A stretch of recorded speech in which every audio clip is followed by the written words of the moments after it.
I don't know if you know, Simon has 4 baby mamas.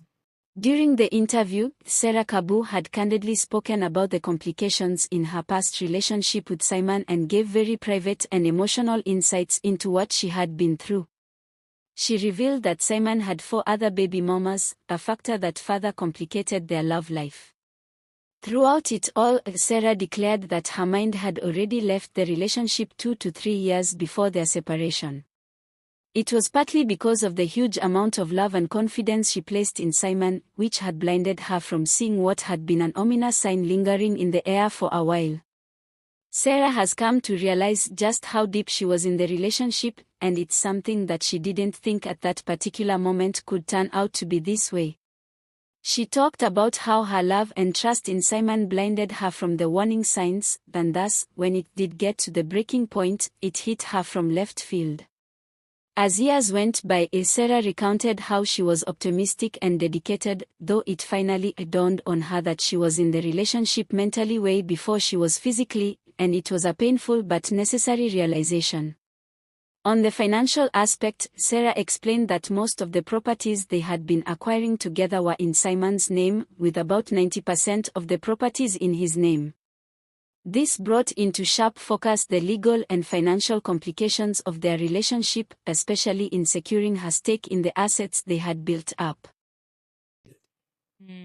First, I think I loved too much.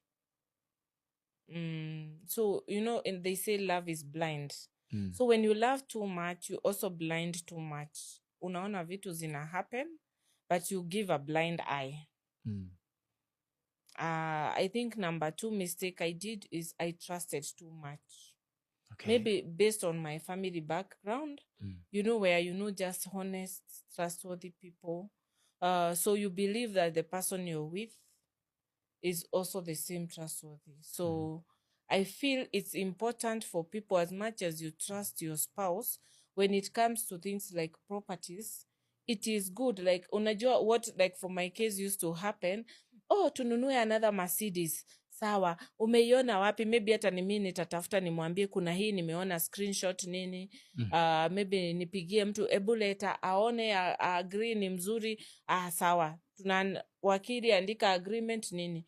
But from there, sita follow up. Okay, tulinunua gari. Me, I'm enjoying riding the car. But did we get a logbook? Like, I never used to follow up. So maybe tunaenda, tuna drive, tunaona land somewhere. Then I'm like, hey, this land is good. We should have it. So wapi lawyer agreement nini hivi. But sasa, unajua title takes long kutoka. So hautafuatilia hiyo title ilitoka, na kama ilitoka kwa jina gani.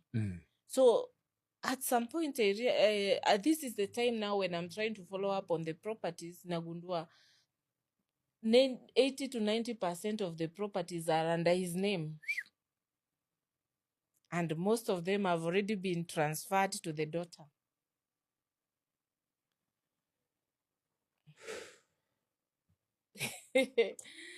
Interestingly, Sarah also revealed that Simon had already transferred some of these properties to her daughter, which raises questions about his intentions and how the property distribution is being handled.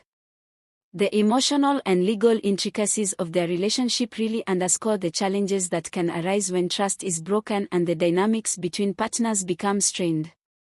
Sarah's openness about her experience paints a vivid picture of the emotional toll such situations can take, but it also serves as a reminder of the importance of clear communication and boundaries in any relationship, especially when it comes to financial and personal investments.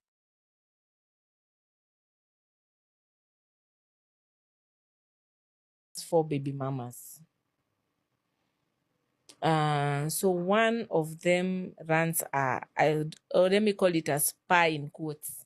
I understand. I know as a man, you understand what I mean. Yes, I know. Yes. Yeah, I know massage and spa. So this girl I was fighting on that night, I had we slept under the same roof with her. And she joined my house 3 days after I left. hata yani jasho yangu haijaisha kwa kitanda.